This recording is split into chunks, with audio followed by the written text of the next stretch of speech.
नमस्कार, आप देख रहे हैं सिटी पोस्ट। मैं हूं वंदना। कोरोना वायरस एक ऐसा बीमारी फैल चुका है पूरे देश में कि लोग इससे काफी अलर्ट हैं और तरह तरह के लोग कयास इसमें लगा रहे हैं। राजनीति भी हो रही है। या प्रधानमंत्री नरेंद्र मोदी ने 22 मार्च को जनता कर्फ्यू लगाने का ऐलान किए हैं। हमारे साथ अभी मौजूद हैं आरजेडी के वरिष्ठ नेता शिवानंद तिवारी जी। सर, क्या लगता है इसके पीछे जितना मतलब एक तो बीमारी फैला हुआ है, दूसरी तरफ राजनीति हो रही है। प्रधानमंत्री नरेंद्र मोदी कह रहे हैं कि 22 मार्च को जनता कर्फ्यू लगाएंगे, क्या आप कहेंगे? देखिए, हमको इसका कोई तुक नहीं समझ में आ रहा है। किस लिए जनता कर्फ्यू लगा रहे हैं, किस लिए ताली बजवा रहे हैं, इसका माने कोई लॉजिक जो है समझ में नहीं आता है। हमको याद है 74 का आंदोलन जब हो रहा था, जयप्रकाश जी के नेतृत्व में बिहार आंदोलन, उस दरमियान ये दोनों कार्यक्रम थाली बजवाने का कार्यक्रम और जनता कर्फ्यू दोनों चलता था। इस बात की गवाही नीतीश कुमार दे देंगे, इस बात की गवाही सुशील मोदी दे देंगे। अब थाली बजाने से कोरोना का जो वायरस है वो भागेगा नहीं। हम लोग सरकार को भगाने के लिए थाली बजाते थे, कोरोना वायरस तो भागेगा नहीं। जनता कर्फ्यू जो है लगा देने से कोरोना वायरस डर के मारे उस इलाके में जहां कर्फ्यू लगा हुआ है घुसने से रुक तो नहीं जाएगा। इसलिए इसका कोई तुक जो है नहीं समझ में आया। अब देखिए, देश में की हालत इतनी खराब है, एक बड़ी आबादी है रोज कमाने खाने वाली, आर्थिक मंदी का दौर है, उसकी एक परेशानी अलग है, उसका बोझ अलग है, और आप एक दिन का उनका कमाई छीन ले रहे हैं। जो ठेला वाले हैं, रिक्शा वाले हैं, टमटम वाले हैं, बैलगाड़ी वाले हैं, आपको सब्जी बेचने वाले हैं, आपको ये चाट मसाला और ये सब बेचने वाले हैं फुटपाथ पर, ये करोड़ों की संख्या में है देश भर में। आप उनकी एक दिन की कमाई जो है आप छीन ले रहे हैं। दूसरे, पैनिक को बढ़ावा मिलता है, भय को बढ़ावा मिलता है।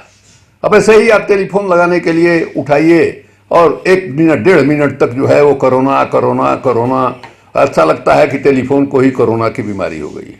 अब इस तरह से आप डरा रहे हैं जनता को, और उस भय को प्रधानमंत्री जी का जो कार्यक्रम है वो और बढ़ाएगा। कहेगा लोग, अरे भाई प्रधानमंत्री जी इस तरह का कर रहे हैं। अब देखिए, हम लोगों का 135 करोड़ की आबादी वाला देश है। इसमें अभी तक कोरोना से संक्रमित कितने लोग मिले हैं भाई? लगभग 250 लोग मिले हैं। कितने लोगों की मौत हुई है? 4 लोगों की मौत हुई है। ठीक भी हो रहे हैं, 18 लोग ठीक हुए, 18 लोग ठीक हो गए। तो आपको यह देखना चाहिए, प्रधानमंत्री जी को यह देखना चाहिए कि या बताना चाहिए कि लोग बता रहे हैं कि साहब स्टेज 3 का, ये कहा जा रहा है कि ये स्टेज 2 है। स्टेज 3 जब आएगा वो भयानक जो है तबाही मचाने वाला होगा। जनता को ये आश्वस्त किया जाना चाहिए प्रधानमंत्री जी की ओर से कि हमारी क्या क्या तैयारी है। अभी तक जिस ढंग से हम मुकाबला कर रहे हैं उसमें जो कमजोरी दिखाई दे रही है, उस कमजोरी को हम स्टेज 3 का मुकाबला करने के लिए कैसे दूर कर रहे हैं, ये साफ साफ होना चाहिए। अब आप देखिएगा कि कोरोना का मुकाबला जो है कोई माने प्राइवेट नर्सिंग होम और प्राइवेट अस्पताल नहीं कर रहा है। हमारे प्रधानमंत्री जी ने देश के नागरिकों को कहा है कि चिंता मत कीजिए, ये लीजिए आयुष्मान का कार्ड, 10 लाख रुपए तक का आप इलाज जो है मुफ्त में कराइए। अब ये कमाई का जरिया हो गया है, जितने भी प्राइवेट नर्सिंग होम और प्राइवेट ये है। और इस तरह के संकट में, महामारी में वो दिखाई नहीं दे रहे हैं कहीं। सरकारी व्यवस्था, जो सार्वजनिक स्वास्थ्य व्यवस्था है देश की, वही हर जगह लड़ रही है। तो आप ये देखिए कि सार्वजनिक व्यवस्था में कहां कमजोरी है, उसको हम कैसे मजबूत करें ताकि आगे इस तरह की कोई महामारी आएगी जिसकी संभावना जो है उससे आप इनकार नहीं कर सकते हैं। जिस तरह से पर्यावरण में बदलाव हो रहा है, जिस तरह से नई नई बीमारियां आ रही हैं, कहीं कौवा मर रहा है, कहीं कुछ हो रहा है, आप उसको किस ढंग से आप दुरुस्त कीजिएगा, इसको ठीक कीजिए। ये प्राइवेटाइजेशन का जो मामला है, इसका जो मोह है मोदी जी में दिखाई देता है। शिक्षा का मामला हो चाहे इसका मामला हो, सब चीज में माने निजीकरण, जितनी सार्वजनिक संस्थाएं हैं उसको बेचने का प्रयास जो हो रहा है, इससे थोड़ा बचिए। और ये जो सस्ती लोकप्रियता, आप ऐसे ही लोकप्रिय हैं, कौन है आपके मुकाबले में भाई? कौन आपके खिलाफ जो है ताल ठोक रहा है? किसका है? अभी तो आप ही सर्वे सर्वा हैं। आप भी, अपोजिशन की भी सरकार चलेगी कि नहीं चलेगी वो आप ही डिसाइड कर रहे हैं। इसलिए ये सब छोड़िए, मौका मिला है, इतनी ताकत मिली है किसी किसी को ताकत मिलती है ऐसी। आप जो है देश की व्यवस्था को ठीक कीजिए, यहाँ के शिक्षा व्यवस्था को, यहाँ के स्वास्थ्य व्यवस्था को। जरूरत है जनता की। हम लोगों ने देखा दिल्ली के चुनाव में अरविंद केजरीवाल का 2 मुख्य कार्यक्रम था। पानी बिजली के क्षेत्र में भी उन्होंने काम किया, लेकिन सबसे ज्यादा नाम जो उनका लिया जा रहा है देश भर में वो है शिक्षा व्यवस्था और स्वास्थ्य व्यवस्था, मोहल्ला क्लिनिक। और इसी के बदौलत पूरी भाजपा जो है पूरे ताकत के साथ लग गई अरविंद केजरीवाल को हराने के लिए। लेकिन उनका जो है यही 2 काम, वो अमित शाह के 75 रैली को जो है परास्त कर दिया। तो ये इससे सीख लेनी चाहिए प्रधानमंत्री जी को। वो कहीं लक्षण दिखाई नहीं दे रहा। क्या लगता है कि इसके जरिए प्रधानमंत्री नरेंद्र मोदी जनता को मतलब मनाने में लगे हुए हैं, या लगता है कि जनता उनके बस में हो जाएंगी? कहाँ जो है जनता को क्या मनाने की उनको जरूरत है? जनता तो उनके पीछे दीवाना है। अभी तो भक्त लोग की मैंने कहा ऐसा हालत है कि जहां आप कुछ बोलिए तुरंत जो है वो भक्त लोग जो है आपको गाली देना शुरू करेंगे, आपको देशद्रोही करा देंगे, आपको जो है क्या क्या माने सुशोभित करेंगे, किस किस तरह के अलंकार से जिसका कोई ठिकाना नहीं। तो अभी तो उनके सामने कोई चुनौती है नहीं। हमको कहीं नहीं दिखाई दे रहा है कोई चुनौती नरेंद्र मोदी के सामने। राष्ट्रीय स्तर पर अभी तक जो है लोगों ने राहुल गांधी को कबूल नहीं किया है विकल्प के रूप में। तो राज्यों में भी मोटा मोटी अधिकांश जगहों पर यही हालत है। तो इसलिए उनको चिंता करने की जरूरत नहीं है। उनको इस तरह का कार्यक्रम जो है ताली बजवाने वाला, इसकी कोई जरूरत नहीं है।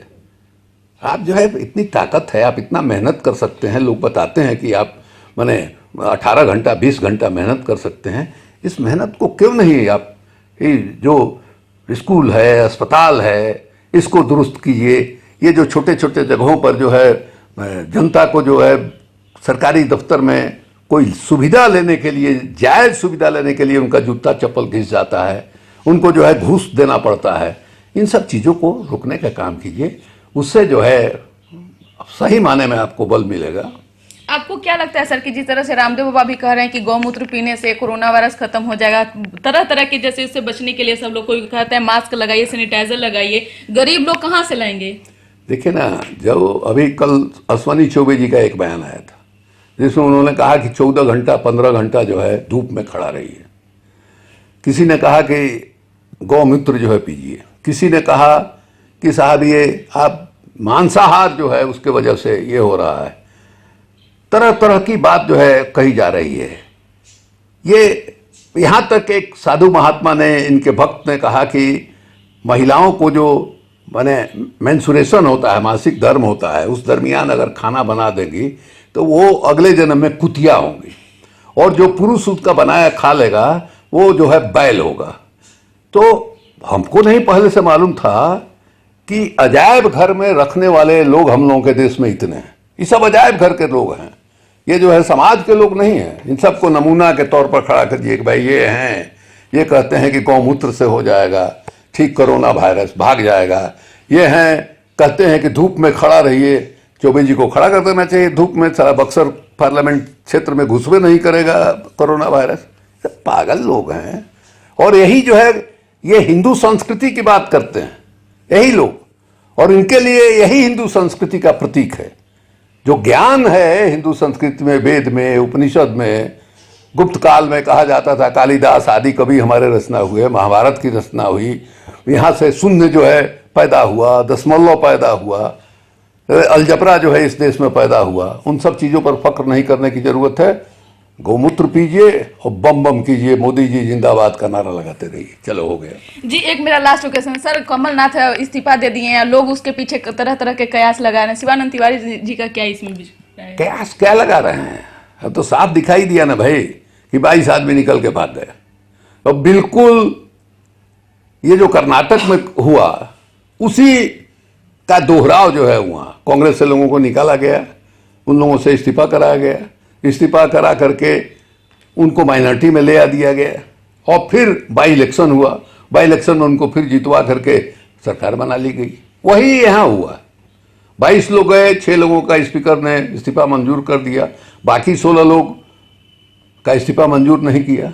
स्पीकर का कहना था, परंपरा भी यही है कि जो आदमी इस्तीफा देना चाहता है सदन से, उस सदन के सभापति के सामने उपस्थित होकर के, फिजिकली उपस्थित होकर के उसको जो है इस्तीफा देना होगा। तो स्पीकर ने कहा कि नहीं साहब, हमको संदेह है कि वो अपने इच्छा से दे रहे हैं, स्वेच्छा से दे रहे हैं, हमको ऐसा लगता है कि दबाव में डाल रहे हैं। तो अभी तक इसी मामले में टाला जा रहा था। अब इन लोगों को विश्वास था कि हम लोगों से बातचीत हो जाएगी, जो जिनको बना करके कैप्टिव रखा गया है, जिनको बंधुआ बना करके कर्नाटक में बातचीत हो जाएगी तो शायद वो मान जाएंगे, लेकिन ऐसा हुआ नहीं।